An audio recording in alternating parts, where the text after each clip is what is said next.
नमस्कार और स्वागत है। आज हम भारत के नौकरशाही, जिसे अक्सर आयरन फ्रेम या फौलादी ढांचा भी कहते हैं, उसके अंदर हो रहे एक बहुत बड़े फेरबदल की पड़ताल करने वाले हैं। सरकार देश के जो सबसे सीनियर अधिकारी हैं, उनके काम को जांचने का तरीका कह सकते हैं कि पूरी तरह बदल रही है। तो जो जानकारी हमारे पास है वो ये है कि कैबिनेट सचिवालय ने एक नया परफॉर्मेंस सिस्टम बनाया है। और इसमें जो सबसे बड़ी बात है वो ये कि अब तक जो मूल्यांकन होता था, जो कि सीनियर्स की राय या व्यक्तिपरक सोच पर आधारित था, उसकी जगह अब एक पूरा 100 नंबर का स्कोर कार्ड लेगा। मतलब हर काम का हिसाब, हर फैसले का वजन अब सीधे सीधे नंबरों में तौला जाएगा। तो आज हम इसी स्कोर कार्ड के हर पहलू को समझने की कोशिश करेंगे। ये सिस्टम आखिर काम कैसे करेगा, अधिकारियों को किन पैमानों पर अच्छे या बुरे नंबर मिलेंगे, और सबसे बड़ा सवाल कि इस बदलाव का असर सिर्फ सरकारी दफ्तरों तक ही रहेगा या फिर आम लोगों और कारोबारियों की जिंदगी पर भी इसका कोई फर्क पड़ेगा। चलिए इसकी गहराई में उतरते हैं। तो सबसे पहले यह समझना जरूरी है कि बदला क्या है। मतलब पहले का सिस्टम कैसा था और अब उसमें क्या फर्क आने वाला है। पहले तो जैसा मैंने कहा, सब कुछ बहुत हद तक इस पर निर्भर करता था कि किसी अधिकारी के बॉस उनके बारे में क्या सोचते हैं। बिल्कुल। इसे समझने का सबसे आसान तरीका एक स्कूल के रिपोर्ट कार्ड का है। हम्म। पहले का जो सिस्टम था वो एक तरह से स्कूल में टीचर की ओवरऑल इम्प्रेशन जैसा था। हाँ। मतलब हाँ, बच्चा अच्छा है, मेहनत करता है। इसमें कोई ठोस आंकड़े नहीं होते थे। सब कुछ एक राय पर आधारित था। लेकिन अब जो सिस्टम आया है वो एक प्रॉपर, जिसे कहते हैं रिपोर्ट कार्ड है, जहां गणित में कितने नंबर मिले, विज्ञान में कितने, सब साफ साफ लिखा होता है। तो अब अच्छा काम सिर्फ एक एहसास नहीं बल्कि एक नापने लायक चीज होगी। यानी अब सब कुछ नंबरों पर तौला जाएगा। जो अस्पष्टता थी उसे हटाकर डेटा को लाया जा रहा है। पर इसकी जरूरत पड़ी क्यों? क्या पुराने सिस्टम में कोई बहुत बड़ी खामी थी? सबसे बड़ी खामी थी पारदर्शिता की कमी, और जिसे हम लाल फीताशाही कहते हैं। दशकों से ये शिकायत तो आम रही है कि सरकारी दफ्तरों में फाइलें महीनों बल्कि कभी-कभी तो सालों तक अटकी रहती हैं, और जवाबदेही तय करना बहुत मुश्किल था क्योंकि मूल्यांकन का कोई ठोस आधार ही नहीं था। ये नया सिस्टम एक तरह से उसी जड़ पर चोट करने की कोशिश है।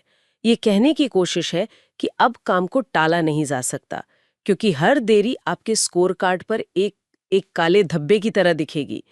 ये एक तरह से ईज ऑफ डूइंग बिजनेस और जो बड़े प्रशासनिक सुधारों की मुहिम है उसी का एक हिस्सा है। ठीक है, तो ये मानसिकता में बदलाव लाने की कोशिश है। अब आते हैं 100 नंबर के स्कोर कार्ड पर। जानकारी के मुताबिक इसमें सबसे ज्यादा वजन यानी 20 नंबर सिर्फ एक चीज को दिए गए हैं, और वो है फाइल निपटान या फाइल डिस्पोजल। 100 में से 20 नंबर सिर्फ इस बात के लिए कि फाइलें कितनी तेजी से आगे बढ़ाई गई। ये तो बहुत ज्यादा वेटेज है। हाँ, ये बहुत ज्यादा है। तो क्या इसका मतलब ये है कि सरकार के लिए फैसले की गुणवत्ता से ज्यादा उसकी रफ्तार मायने रखती है? ये एक बहुत ही जरूरी सवाल है, और इस सिस्टम के दिल में कह सकते हैं कि यही तनाव मौजूद है। देखिए, 20 नंबर का वेटेज साफ तौर पर दिखाता है कि सरकार की सबसे बड़ी प्राथमिकता रुकी हुई प्रशासनिक गाड़ी को धक्का देना है। वो चाहते हैं कि फाइलें चलें, काम हो और चीजें अटके नहीं। लेकिन आपका सवाल बिल्कुल जायज है। यहाँ एक बहुत महीन संतुलन साधना होगा।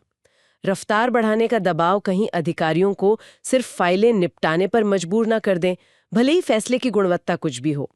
ये एफिशिएंसी यानी कार्यकुशलता और इफेक्टिवनेस यानी प्रभावशीलता के बीच का एक क्लासिक तनाव है। मतलब ऐसा ना हो कि अधिकारी बस जल्दबाजी में अधूरे फैसले लेने लगें, सिर्फ अपना स्कोर अच्छा रखने के लिए। बिल्कुल।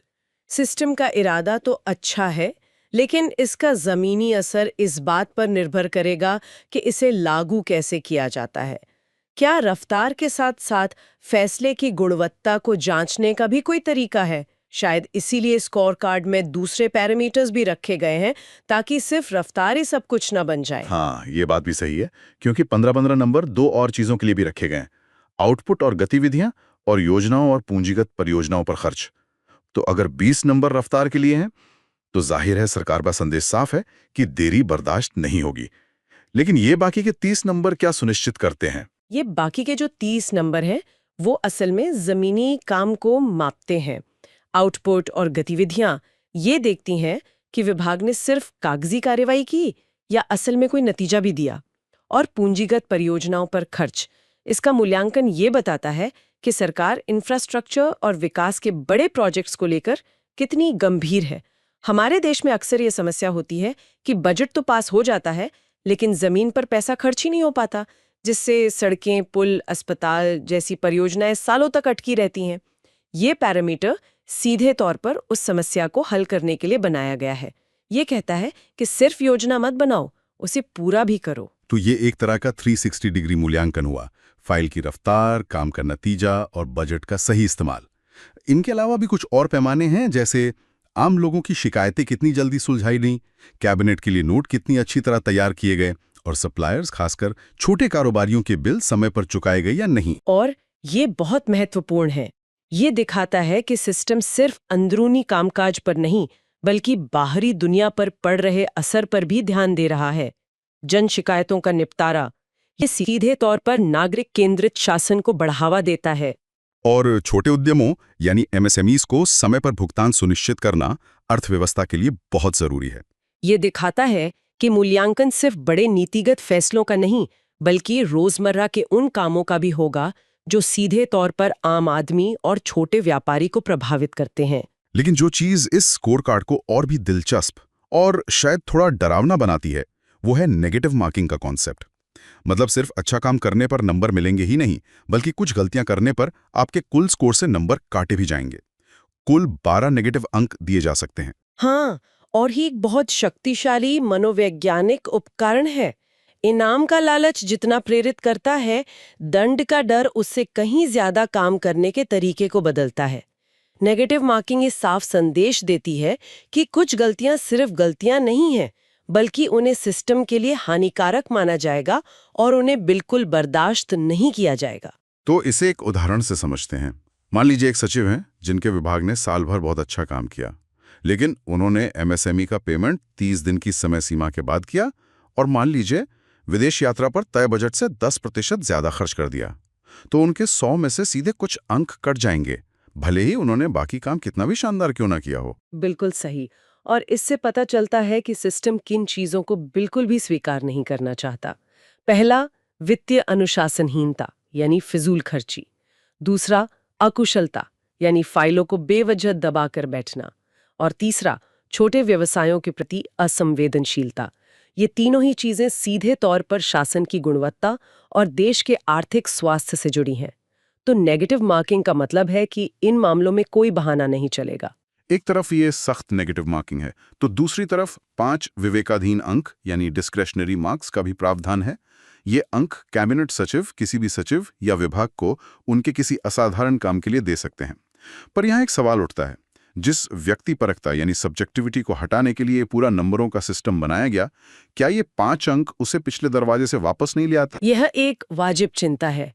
पहली नजर में ऐसा लग सकता है कि यह पुराने सिस्टम की वापसी है, लेकिन अगर हम इसकी मंशा को समझें तो ये एक तरह का सेफ्टी वॉल है। कोई भी स्कोर कार्ड पूरी तरह से परफेक्ट नहीं हो सकता। वो सिर्फ उन्हीं चीजों को माप सकता है जिन्हें गिना जा सकता है। लेकिन शासन में कई बार ऐसे काम होते हैं जो असाधारण होते हैं, लेकिन किसी तयशुदा खांचे में फिट नहीं बैठते। जैसे कि कोई उदाहरण दे सकती है? बिल्कुल।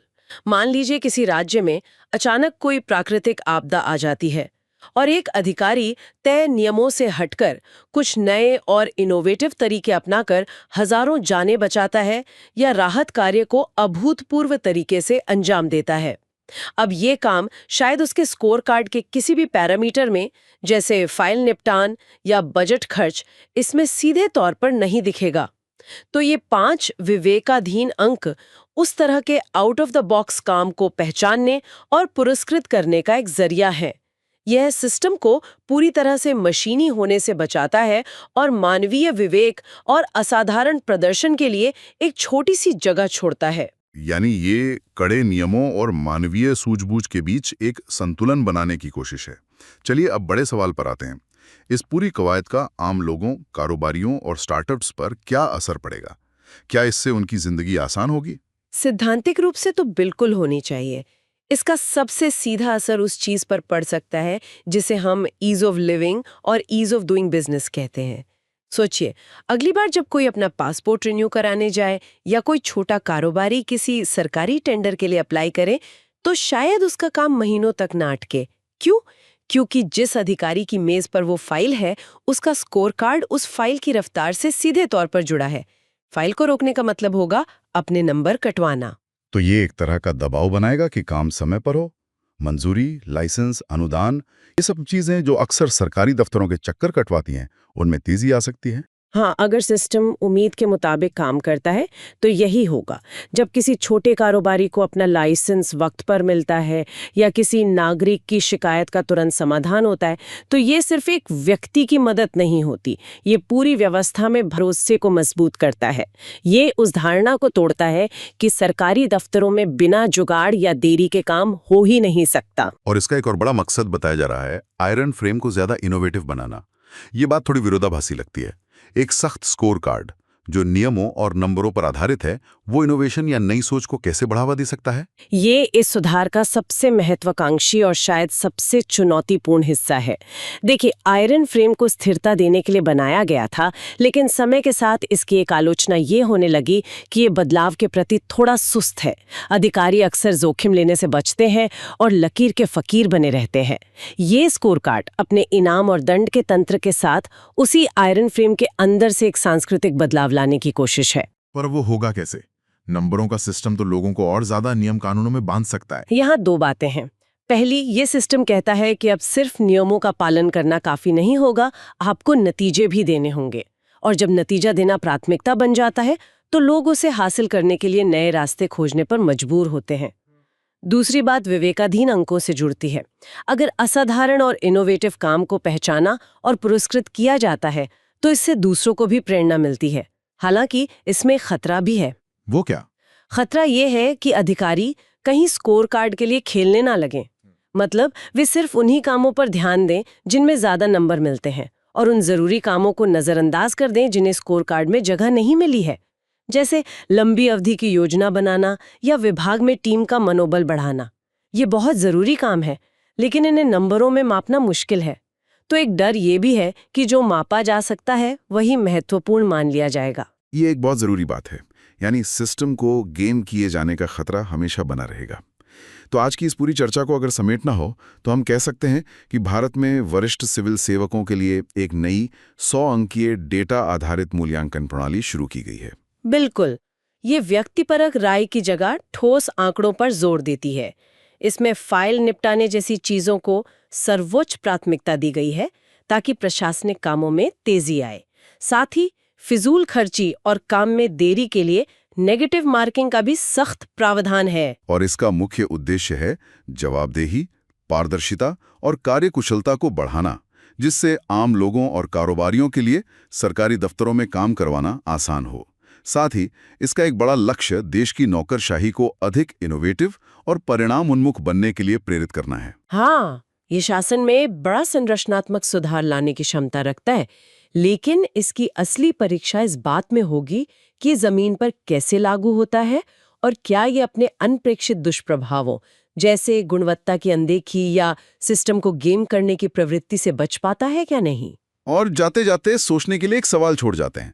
ये स्कोर कार्ड निसंदेह कार्यकुशलता और नियमों के पालन को मापता है। ये फाइलें गिन सकता है, बजट के खर्च को ट्रैक कर सकता है और देरी के लिए दंडित कर सकता है। लेकिन क्या कोई स्कोर कार्ड वास्तव में सच्ची नवीनता यानी इनोवेशन को माप सकता है या उसे प्रोत्साहित कर सकता है? क्या रचनात्मकता और जोखिम लेने की क्षमता, जो अक्सर सफलता की पहचान होती हैं, उन्हें अंकों और दंड की इस प्रणाली में कैद किया जा सकता है? या फिर इसका उल्टा असर होगा और अधिकारी नेगेटिव मार्किंग के डर से कोई भी नया जोखिम भरा लेकिन जरूरी फैसला लेने से कतराएंगे? इस पर विचार जरूर कीजिएगा।